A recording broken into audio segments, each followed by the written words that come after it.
If I was a betting girl, I would say that you are someone who has evolved. I would say that you are not the same person as you were 6 months ago or 12 months ago, heck, probably even 3 months ago. You're sure as hell not the same person that you were 5 years ago.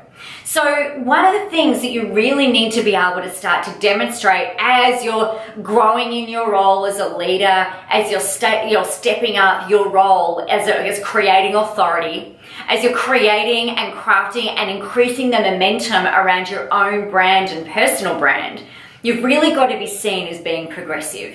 So that's really what I want to talk to you about today and how you can demonstrate that through your marketing.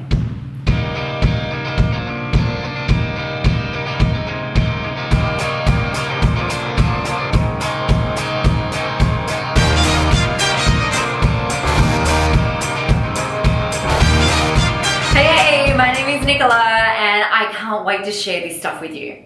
So something that is really important is for people to see your journey and see your progression. So one of the ways that I like to do this, I'm really big around marketing, around branding, around creating authority and having a really powerful online presence. You know that, I've been talking about this for years.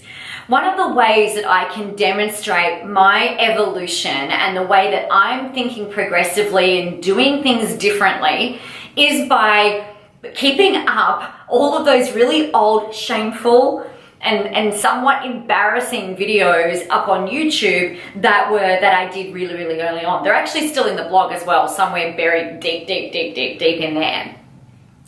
One of the reasons that I do that is I am not the same person I was 6 months ago, 3 months ago, 12 months ago. I started growing this business in 2010. I started doing videos in 2010, 2011, and oh my God, I am so far apart from where I was back then. It's like I'm a completely different person, probably 10 times over.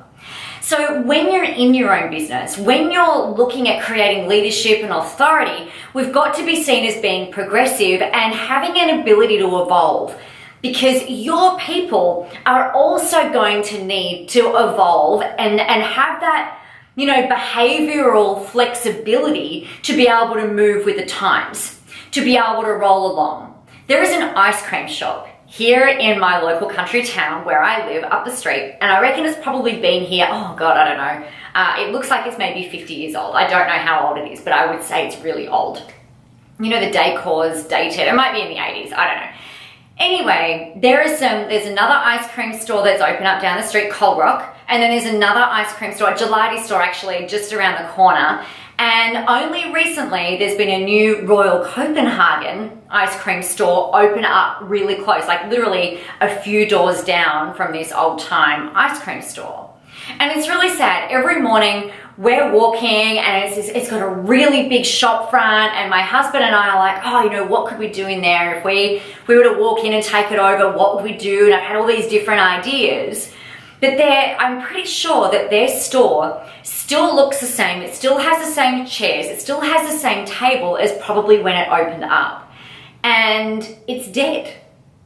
I can't remember the last time I saw someone in there. The new ice cream stores are open, they're pumping, they're vibrant, they've got modern decor.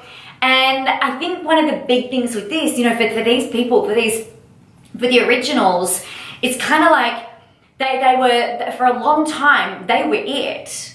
And I would be guessing that they probably don't want to invest more money in beautifying the store. They probably don't want to spend money on decor. They probably don't want to spend money on renovating.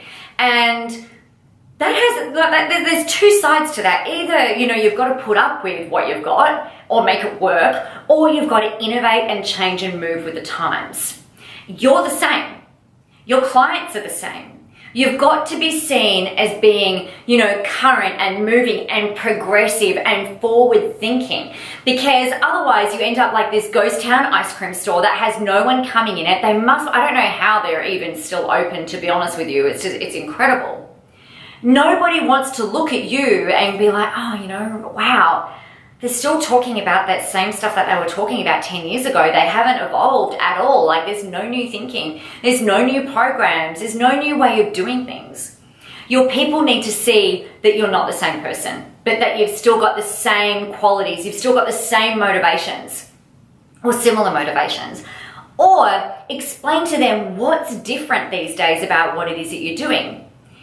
Everybody, I believe, needs permission to be able to wipe the slate clean, to be able to start afresh, to be able to reinvent. I mean, heck, I've done so many different things over the years, tried so many different things, tested, tried, failed miserably. There's some stuff that just has not worked. There's a lot of stuff that has, and that's awesome. And I'm really passionate about sharing that stuff because, this is real. This is the reality of growing a business, regardless of the kind of business that you have. There are things that will work and there's things that won't. There will be things that you think are going to work freaking brilliantly and they just, fall flat on their face. So how are you demonstrating leadership? By sharing your evolution, by sharing your stories, by sharing the stuff that you've learned along the way, by sharing the new modalities or the new skills, the new qualifications, the new things that you've learned along the way. It's really important to share that stuff. Leadership is something that not everybody can do. So if you have found yourself in this position, then please honor that. Your people need to see it. All right. My name is Nicola. If you've got any questions about this or anything else, leave them below. Meanwhile, I will see you in the next video. Bye.